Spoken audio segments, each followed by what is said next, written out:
দক্ষিণ এশিয়ার ভূ রাজনীতিতে নতুন শক্তি হিসেবে নিজের উপস্থিতি জানান দিচ্ছে বাংলাদেশ। ভারতের পুরনো মিত্র সাবেক প্রধানমন্ত্রী শেখ হাসিনার লজ্জাজনক পতনের পর রাজনৈতিক পালাবদলে রীতিমতো বিপদে নয়াদিল্লি। কাজে আসছে না বিশ্বস্ত প্রতিবেশী তত্ত্ব কিংবা নতজানু হয়ে থাকার রীতি। ১.৫ দশক পর পাকিস্তানের সঙ্গে সম্পর্ক স্বাভাবিক করার পথে হাঁটছে বাংলাদেশ, তবে শর্তহীন নয়। ঢাকার স্পষ্ট দাবি, ১৯৭১ সালের যুদ্ধাপরাধ ও গণহত্যার জন্য ক্ষমা চাইতে হবে, দিতে হবে ক্ষতিপূরণ। ড. মোহাম্মদ ইউনূসের নেতৃত্বাধীন অন্তর্বর্তী সরকারের এসব কৌশলী পদক্ষেপ ইঙ্গিত দিচ্ছে এখন আর নিয়ন্ত্রণ নয়, বাংলাদেশকে দিতে হবে যথাযথ সম্মান। গত ১ দশক ধরে বাংলাদেশকে নিজেদের ন্যাচারাল এলাই বা সহজাত প্রতিবেশী হিসেবে দেখে আসছে ভারত। সীমান্ত চুক্তি, নিরাপত্তা সহযোগিতা, ট্রানজিট সবকিছুতেই আওয়ামী লীগ সরকার কাজ করেছে ভারতের পক্ষে। বরাবরই প্রাধান্য পেয়েছে নয়াদিল্লির স্বার্থ। কিন্তু অন্তর্বর্তী সরকার ক্ষমতা গ্রহণের পর থেকে একটি ভারসাম্যপূর্ণ ও বহুজাতিক পররাষ্ট্রনীতির দিকে পরিচালিত হচ্ছে বাংলাদেশ। এখন ভারতই ঢাকার একমাত্র মিত্র নয়, বরং সমান গুরুত্ব পাচ্ছে চীন, যুক্তরাষ্ট্র, সৌদি আরব, রাশিয়া সহ অন্যান্য রাষ্ট্র। আন্তর্জাতিক অঙ্গনে মর্যাদাপূর্ণ সম্পর্ক তৈরিতে বেড়েছে সরকারি তৎপরতা। পাকিস্তানের সঙ্গে কৌশলগত ঘনিষ্ঠতা এবং চীনের সাথে সামরিক ও অর্থনৈতিক সম্পর্ক উন্নয়ন আগের চাইতে বাড়াচ্ছে ভারতের অস্বস্তি। প্রতিরক্ষা খাতে বেইজিং ও ঢাকার যৌথ সম্পর্ক যে স্তরে পৌঁছেছে, এটিকে এক ধরনের রিজিওনাল পাওয়ার শিফট বা আঞ্চলিক ক্ষমতার বলয় বদলে যাওয়া বলে মনে করছেন ভারতীয় গোয়েন্দা বিশ্লেষকরা। স্টকহোম ইন্টারন্যাশনাল পিস রিসার্চ ইনস্টিটিউটের তথ্য অনুযায়ী বাংলাদেশের ৭০% সামরিক সরঞ্জাম আসে চীন থেকে। এ পর্যন্ত দেশে আসা একাধিক রাডার সিস্টেম, যুদ্ধজাহাজ, মিসাইল, উন্নত প্রযুক্তি ও চীনা সমরাস্ত্র দিল্লির জন্য হয়ে দাঁড়িয়েছে কৌশলগত উদ্বেগের কারণ। শুধুমাত্র চীন কিংবা পাকিস্তান নয়, বাংলাদেশকে কৌশলগত মিত্র হিসেবে বিবেচনা করছে সৌদি আরব, রাশিয়া ও যুক্তরাষ্ট্র। ইন্ডিয়ান ওশেন সিকিউরিটি পার্টনার হিসেবে ঢাকাকে দেখতে চায় ওয়াশিংটন ও রিয়াদ।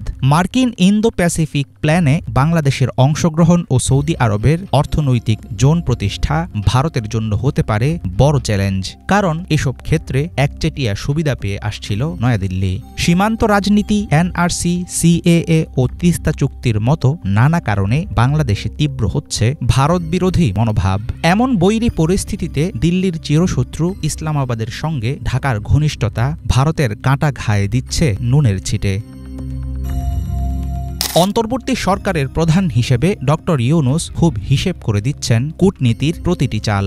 অর্থনৈতিকভাবে ভারতের চেয়ে ছোট হলেও কৌশলগত দিক থেকে এক ধরনের আঞ্চলিক হাব হয়ে উঠছে বাংলাদেশ। ক্ষমা চেয়ে ও ক্ষতিপূরণ দিয়ে হলেও সম্পর্ক উন্নয়নে আগ্রহ দেখাচ্ছে পাকিস্তান। অন্তর্বর্তী সরকারের বহুপাক্ষিক কূটনীতির ফলে তৈরি হচ্ছে ভারত মহাসাগর, চীন ও মধ্য এশিয়া আর পশ্চিমা সামরিক জোটগুলোর সঙ্গে সংযোগ বৃদ্ধির নতুন নতুন সম্ভাবনা। বর্তমান পরিস্থিতি মনে করিয়ে দিচ্ছে দক্ষিণ এশিয়ায় শেষ হতে চলেছে ভারতের একচেটিয়া প্রভাব। তবে এর ফায়দা ঘরে তুলতে হলে বাংলাদেশকে থাকতে হবে সদা সতর্ক। হাফিজুল ইসলাম, বাংলা ভিশন।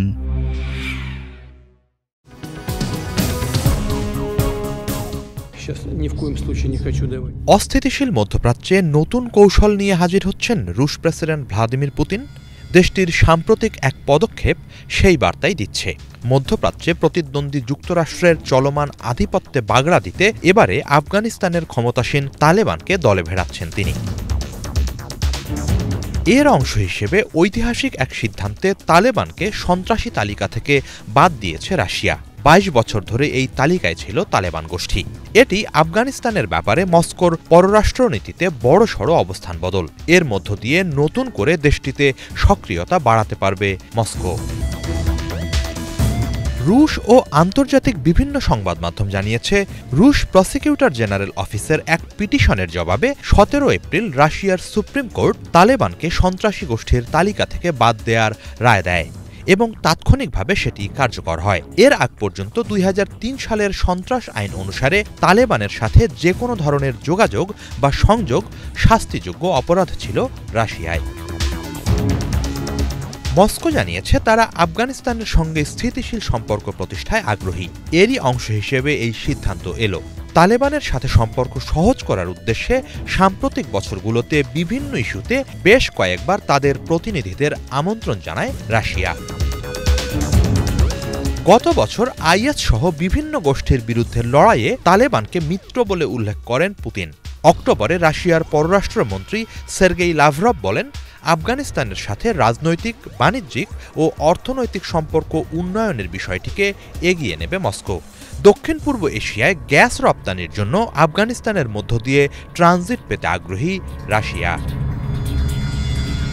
বিশ্লেষকরা বলছেন, তালেবানের সাথে রাশিয়ার সম্পর্ক গভীর করার বিষয়টি মধ্যপ্রাচ্যের ভূ রাজনীতিতে নতুন সমীকরণ তৈরি করবে। এতে করে কৌশলগত ভূ রাজনীতি সহ নানাভাবে লাভবান হবে মস্কোর মিত্র ইরান ও চীন। শুধু তাই নয়, এর মধ্য দিয়ে মধ্যপ্রাচ্যে যুক্তরাষ্ট্রের যে তৎপরতা তাতেও প্রভাব পড়বে, যা দেশটির প্রেসিডেন্ট ডোনাল্ড ট্রাম্পের জন্য উদ্বেগের। একই সাথে ইসরায়েলের জন্য তা মাথা ব্যথার কারণ হয়ে দাঁড়াতে পারে। অন্যদিকে রাশিয়ার দিক থেকে পাওয়া এই স্বীকৃতির মধ্য দিয়ে বৈশ্বিকভাবে একঘরে হয়ে পড়া তালেবান আন্তর্জাতিক মঞ্চে নতুন করে হাজির হবার সুযোগ পাবে। এর জেরে অন্যান্য দেশকেও স্বীকৃতির জন্য চাপ দিতে পারবে তারা। এরই মাঝে তালেবানের সাথে কূটনৈতিক সম্পর্ক স্থাপন করেছে চীন, ইরান, সৌদি আরব, সংযুক্ত আরব আমিরাত সহ বেশ কিছু দেশ। রাশিয়ার সাথে সম্পর্ক গভীর করার মাধ্যমে আফগানিস্তানের শাসক হিসেবে তালেবানের বৈধতা আরও পাকাপোক্ত হল। 1989 সালে আফগানিস্তান থেকে সেনা প্রত্যাহারের আগে 1 দশকব্যাপী যুদ্ধে জড়ায় রাশিয়া। সে সময় তালেবানরাও তৎকালীন সোভিয়েত ইউনিয়নের সেনাদের বিরুদ্ধে লড়াই করে। অতীতের সেই তিক্ততা ডিঙিয়ে এ যাত্রায় বন্ধুত্বের নতুন দিগন্ত উন্মোচিত হবে, সেটাই মনে করছে দুই দেশ। হিজল জোবায়ের, বাংলা ভিশন। একের পর এক নাটকীয় চালে পশ্চিমাদের ঘাম ছুটিয়ে দিচ্ছে ইরান। পরমাণু কর্মসূচি নিয়ে দফায় দফায় আলোচনার টেবিলে বসতে বাধ্য হচ্ছে যুক্তরাষ্ট্র। পারমাণবিক অস্ত্র তৈরির খুব কাছাকাছি আছে তেহরান। সম্প্রতি আন্তর্জাতিক পরমাণু সংস্থা প্রধানের এমন সতর্কতা এবং মধ্যপ্রাচ্যে আঞ্চলিক দখল ও মার্কিন প্রভাব হারানোর ভয় ট্রাম্পের জন্য ঘনিয়ে তুলছে বিপজ্জনক ঝড়। চলমান টানাপড়েনের মাঝে মাস্কট ও রোমে বসে প্রথম 2 দফার বৈঠক। ওমানের মধ্যস্থতায় উভয় পক্ষের পরোক্ষ আলাপে দৃশ্যমান অগ্রগতির পর আগামী 26 এপ্রিল তৃতীয় দফায় বৈঠকে বসবে তেহরান ওয়াশিংটন। ট্রাম্পের কঠোর হুমকি কিংবা সমঝোতার বার্তা কাজে আসছে না কোনো কৌশল। পর্দার আড়ালে চলা কূটনৈতিক লড়াইয়ে খামেনি জানান দিচ্ছেন, ইরানকে দমিয়ে রাখা এখন আর সহজ হবে না। 19 এপ্রিল ইতালির রোমে ওমান দূতাবাসে অনুষ্ঠিত হয় তেহরান ওয়াশিংটনের দ্বিপক্ষীয় বৈঠক। 4 ঘণ্টাব্যাপী আয়োজনে মধ্যস্থতা করেন ওমানের পররাষ্ট্রমন্ত্রী বদর আল বুসাইদি। মুখোমুখি আলোচনার পরিবর্তে আলাদা কক্ষ থেকে বার্তা আদান প্রদান করে 2 দেশের প্রতিনিধি দল। গঠনমূলক আলাপ হয়েছে বলে জানান ইরানের পররাষ্ট্রমন্ত্রী আব্বাস আরাগচি। পরমাণু কর্মসূচি সংক্রান্ত বৈঠক নিয়ে আন্তরিকতা দেখালেও পশ্চিমাদের প্রকৃত উদ্দেশ্য সম্পর্কে প্রশ্নও তোলেন তিনি। এদিকে যুক্তরাষ্ট্রের পক্ষ থেকে স্বীকার করা হয় সন্তোষজনক অগ্রগতির কথা। এক মার্কিন কর্মকর্তার বরাত দিয়ে প্রভাবশালী সংবাদ মাধ্যম অ্যাসোসিয়েটেড প্রেস জানায়, এরই মধ্যে চূড়ান্ত হয়েছে পরবর্তী বৈঠকের পরিকল্পনা। গঠনমূলক পরিবেশে আলোচনা অনুষ্ঠিত হয়েছে। আমরা 2 পক্ষই সামনের দিকে এগিয়ে যাচ্ছি। খুব বেশি আশাবাদী হওয়ার কোনো কারণ নেই। আমাদের খুব সাবধান থাকতে হবে, তবে খুব হতাশারও কোনো কারণ নেই। যুক্তিসঙ্গত এবং শান্ত একটি ভারসাম্যপূর্ণ পথ অনুসরণ করতে হবে। চলমান আলোচনা নিয়ে যেসব জল্পনা কল্পনা কিংবা গুজব ছড়াচ্ছে সেগুলোর কোনোটাই আমি নিশ্চিত করছি না। টেবিলের পেছনে যা চলছে স্বাভাবিকভাবেই সেসব আলোচনারই অংশ। যখন কোনো সিদ্ধান্তে পৌঁছাবো তখন ফলাফল তো দেখাই যাবে। আগামী সপ্তাহে প্রযুক্তিগত বৈঠকের পর ভালো করে বলা যাবে চুক্তিতে পৌঁছানোর সম্ভাবনা কতটুকু। এখনও সতর্কতার সাথে কাজ করছি। ইরান বারবার বলে আসছে শান্তিপূর্ণ ও বেসামরিক উদ্দেশ্যে চালানো হচ্ছে তেহরানের পরমাণু কর্মসূচি। কিন্তু যুক্তরাষ্ট্রসহ পশ্চিমা দেশগুলোর ভয় গোপনে পারমাণবিক অস্ত্র তৈরির কাছাকাছি আছে খামেনির দেশ। ইরান পরমাণু অস্ত্র অর্জন থেকে খুব একটা দূরে নেই। সম্প্রতি আন্তর্জাতিক পরমাণু শক্তি সংস্থার প্রধান রাফায়েল গ্রোসির এমন মন্তব্য নতুন করে উস্কে দিয়েছে পুরনো আশঙ্কা। তবে শুধু পরমাণু পরমাণু কর্মসূচি নয়, চীন রাশিয়ার কৌশলগত সমর্থন, মধ্যপ্রাচ্যে আঞ্চলিক মিত্রদের নেটওয়ার্ক, নিজস্ব শক্তিশালী ক্ষেপণাস্ত্র সক্ষমতার উপর দাঁড়িয়ে পশ্চিমা শিবিরের জন্য ইরান তৈরি করছে হিসাবি চাপ। ফলে বিশ্বের সবচেয়ে আগ্রাসী পরাশক্তি যুক্তরাষ্ট্র বাধ্য হচ্ছে সমঝোতার পথ খুঁজতে। বছরের পর বছর যুক্তরাষ্ট্রের কঠোর নিষেধাজ্ঞা সহ্য করে টিকে থাকার অনমনীয় সামর্থ্য ইরানকে করে তুলেছে অপ্রতিরোধ্য। মার্কিন হুমকির মুখে ইউরেনিয়াম সমৃদ্ধকরণ ইস্যুতে এক চুলও পিছু হটতে নারাজ তেহরান। পুরনো মিত্র ইরানকে সমর্থন করলেও রাশিয়া চায় সংঘাত নয়, সমাধান আসুক কূটনৈতিক পথে। ২৬ এপ্রিল ওমানের মাটিতে হতে যাওয়া পরবর্তী আলোচনায় ঠিক কত দূর এগোবে দুই শত্রু দেশের পারমাণবিক দর কষাকষি, সেটা নিয়ে থাকছে অনিশ্চয়তা। হাফিজুল ইসলাম, বাংলা ভিশন।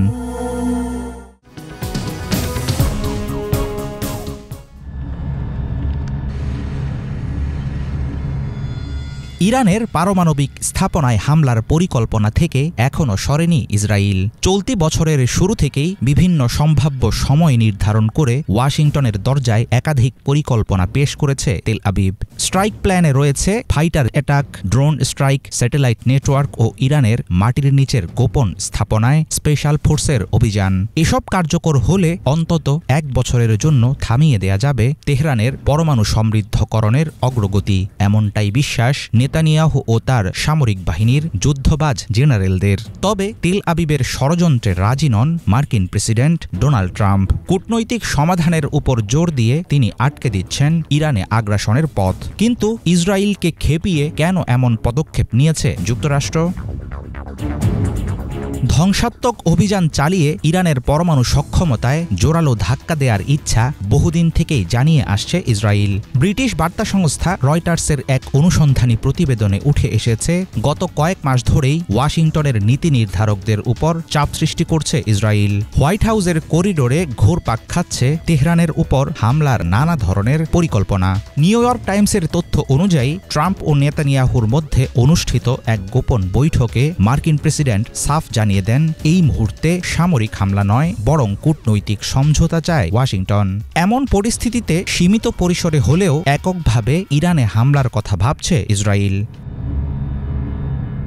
মধ্যপ্রাচ্যে নানামুখী উত্তেজনার মধ্যে চলছে ওয়াশিংটন তেহরান পারমাণবিক আলোচনা। ওমানের মাস্কট ও ইতালির রোমে 2 দফায় অনুষ্ঠিত হয়েছে সমঝোতা বৈঠক। ইরান যুক্তরাষ্ট্রের সর্বশেষ আলোচনায় ফলপ্রসূ অগ্রগতির ইঙ্গিত দিয়েছেন ইরানি পররাষ্ট্রমন্ত্রী আব্বাস আরাগচি। ট্রাম্প প্রশাসনের তরফ থেকেও মিলেছে একই রকম ইঙ্গিত। চলমান পরিস্থিতিতে যুক্তরাষ্ট্রের সম্মতিতে ইরানের উপর হামলা হলে প্রশ্নের মুখে পড়বে মার্কিন কূটনীতি, ভণ্ডুল হয়ে যাবে গোটা সমঝোতা চেষ্টা। নিরাপত্তা বিশেষজ্ঞদের ধারণা, সাময়িকভাবে বোমা ফেলে প্রকল্প থামানো গেলেও অল্প সময়ের মধ্যেই বিকল্প পথে আরও জোরালোভাবে ফিরে আসবে ইরান। তেল আবিবের মারাত্মক পরিকল্পনা সম্পর্কে সম্পূর্ণ সচেতন তেহরান। নিজেদের উপর হামলা হলে কঠোর ও নির্ভুল পাল্টা জবাব দেওয়া হবে বলে হুঁশিয়ারি দিয়েছেন উচ্চ পর্যায়ের ইরানি কর্মকর্তারা। প্রতিরক্ষা সক্ষমতা, অত্যাধুনিক মিসাইলের মজুত, সামরিক গোয়েন্দা, আঞ্চলিক প্রক্সি নেটওয়ার্ক এবং চীন রাশিয়ার কৌশলগত সমর্থন, সবকিছু নিয়ে যে কোনো পশ্চিমা আগ্রাসনের বিরুদ্ধে জবাব দিতে প্রস্তুত ইরান। তেহরানে হামলা করার মধ্য দিয়ে নিজের রাজনৈতিক ব্যর্থতা ঢাকতে চেয়েছিলেন ইসরায়েল প্রধানমন্ত্রী বেনিয়ামিন নেতানিয়াহু, কিন্তু সেই কৌশল এখন আর কাজে আসছে না। হোয়াইট হাউসের সমর্থন ছাড়া মধ্যপ্রাচ্যে বড় কোনো সামরিক অভিযানে গেলে গভীর সংকটে পড়বে ইসরায়েল। ইরান যদি পাল্টা প্রতিশোধ নেয় তাহলে পুরো মধ্যপ্রাচ্যই পরিণত হবে ধ্বংসস্তূপে। আলোচনার টেবিলে ওয়াশিংটন তেহরানের সমঝোতার চেষ্টা নেতানিয়াহুকে করে ফেলছে একঘরে। পাল্টাপাল্টি আক্রমণের মতো কিছু ঘটলে মুহূর্তেই জ্বলে উঠতে পারে আঞ্চলিক সংঘাতের আগুন। রয়েছে পুরোদস্তুর যুদ্ধ শুরুর আশঙ্কা। চলমান পরিস্থিতিতে ইরানের উপর এককভাবে হামলার ঝুঁকি নেবে কি ইসরায়েল?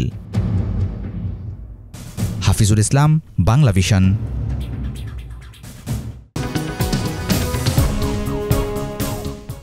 পাকিস্তান ও চীন সীমান্তে সতর্ক অবস্থানে থাকলেও বাংলাদেশ সীমান্তে অনেকটা আগ্রাসী ভারতের সীমান্তরক্ষী বাহিনী বিএসএফ।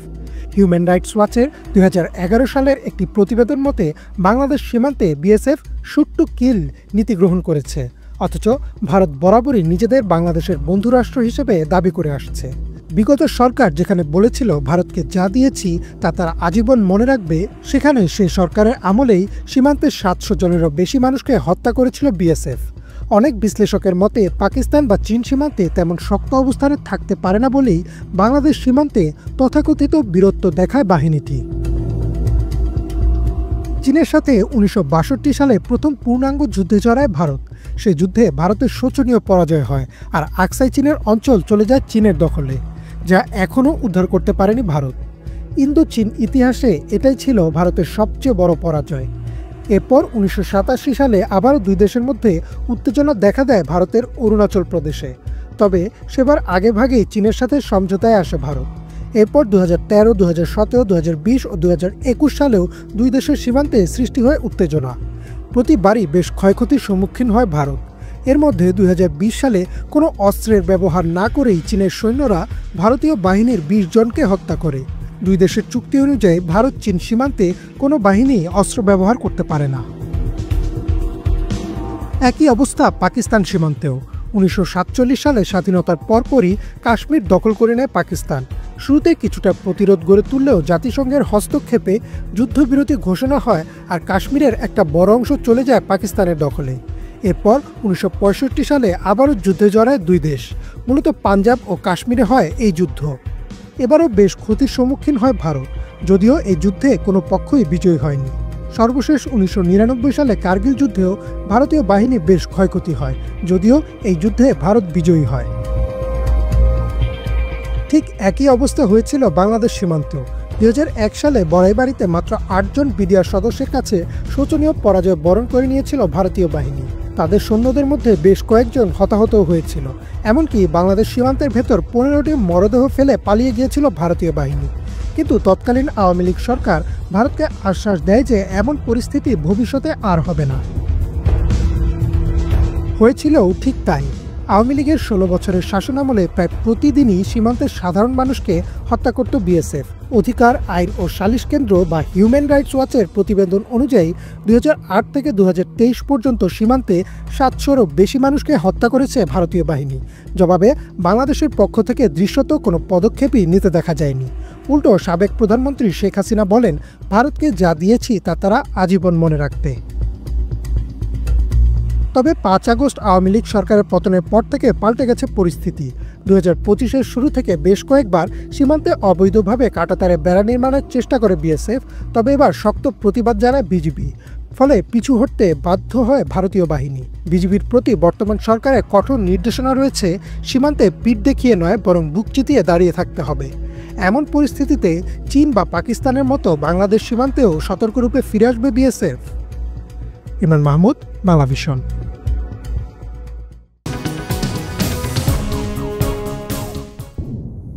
বিস্ফোরণের আগুনে ধ্বংস করা হচ্ছে পবিত্র মসজিদ আল আকসা, আর সেখানে স্থাপন করা হচ্ছে থার্ড টেম্পল। ভয়ঙ্কর এই দৃশ্য ক্যামেরাবন্দি করছেন সামনে দাঁড়িয়ে থাকা শত শত মানুষ। পুরো ভিডিওটি এআই বা কৃত্রিম বুদ্ধিমত্তা নির্ভর হলেও এটি নিয়ে মুসলিম বিশ্বে তোলপাড় শুরু হয়েছে। সংবাদ মাধ্যম দ্য নিউ আরব জানিয়েছে, সম্প্রতি ইসরায়েলের এক উগ্র ডানপন্থী গোষ্ঠী সামাজিক মাধ্যমে এআই দিয়ে তৈরি আল আকসা মসজিদ ধ্বংসের একটি ভিডিও প্রকাশ করে। পরে সোশ্যাল মিডিয়া প্ল্যাটফর্ম থেকে ভিডিওটি ছড়িয়ে দেওয়া হয়। ভিডিওটিতে দেখা যায় জেরুজালেমে অবস্থিত পবিত্র আল আকসা মসজিদ সম্পূর্ণ ধ্বংস হয়ে গেছে এবং সেখানে থার্ড টেম্পল নির্মাণের চিত্র তুলে ধরা হয়েছে। শুধু তাই নয়, ভিডিওর শেষ অংশে হিব্রু ভাষায় next year in Jerusalem Messiah now slogan ব্যবহার করা হয়, অর্থাৎ আগামী বছরই মাসিয়াহ বা দাজ্জালের আগমনের ইঙ্গিত দিচ্ছে কট্টর ইসরায়েলিরা। এই ভিডিও সামনে আসার পর তীব্র প্রতিক্রিয়া জানিয়েছে বিভিন্ন আরব দেশ। কাতার সরকার এক বিবৃতিতে জানিয়েছে, এমন উস্কানিমূলক ভিডিও অধিকৃত ফিলিস্তিনি অঞ্চলে সহিংসতা আরও বাড়িয়ে তুলতে পারে। তারা আন্তর্জাতিক সম্প্রদায়কে এই ধরনের প্রচারণা রোধে কঠোর ভূমিকা রাখার আহ্বান জানিয়েছে। এদিকে ফিলিস্তিনি কর্তৃপক্ষ একে ইসরায়েলি উগ্রবাদীদের পরিকল্পিত অপচেষ্টা হিসেবে অভিহিত করে তীব্র নিন্দা জানিয়েছে। তাদের মতে এই ভিডিও ইসরায়েলের দিক থেকে ফিলিস্তিনিদের ধর্মীয় অনুভূতিতে আঘাত আনার আরেকটি উদাহরণ। জর্ডান এ ঘটনাকে বর্ণনা করেছে চরমপন্থী ও বর্ণবাদী উস্কানি হিসাবে। দেশটির সরকার জানিয়েছে ইসরায়েলি বসতি স্থাপনকারী গোষ্ঠীগুলোর এমন কর্মকাণ্ড আঞ্চলিক স্থিতিশীলতাকে হুমকির মুখে ফেলেছে। পবিত্র কুরআনে সরাসরি দাজ্জালের আগমন সম্পর্কে বিস্তারিত বর্ণনা নেই, তবে ইসলামী হাদিস ও তফসিরে তার আগমন ও ফিতনার ব্যাপারে বর্ণনা রয়েছে। বর্ণনা অনুযায়ী দাজ্জালের ডান চোখ অন্ধ বা অস্বাভাবিক হবে এবং তার কপালে কাফির শব্দটি লেখা থাকবে, যা প্রত্যেক ঈমানদার পড়তে পারবে। দাজ্জাল আসমান থেকে বৃষ্টি নামানোর এবং মৃত ভূমিকে সবুজে পরিণত করার মতো মিরাকেল দেখাবে। দাজ্জালের ফিতনা ও প্রতারণা এতটাই ভয়াবহ হবে যে অনেক মানুষ, এমনকি কিছু মুসলমানও তাকে অনুসরণ করবে। এর আগে চলতি বছরের ফেব্রুয়ারিতে একটি এআই ভিডিও শেয়ার দিয়ে সমালোচনার জন্ম দিয়েছিলেন মার্কিন প্রেসিডেন্ট ডোনাল্ড ট্রাম্প, যেখানে দেখানো হয়েছিল গাজাবাসীদের সরিয়ে বিলাসী নগরী তৈরি করা হয়েছে, আর সেখানে আমোদ ফুর্তিতে মেতে আছেন ট্রাম্প, নেতানিয়াহু ও ইলন মাস্ক। আন্তর্জাতিক পর্যবেক্ষকদের মতে কৃত্রিম বুদ্ধিমত্তা ব্যবহার করে এ ধরনের স্পর্শকাতর এবং ধর্মীয়ভাবে গুরুত্বপূর্ণ বিষয় নিয়ে ভিডিও তৈরি ও প্রচার ভবিষ্যতে আরও বড় সংকট সৃষ্টি করতে পারে। মীর ফজলে রাব্বি, বাংলা ভিশন।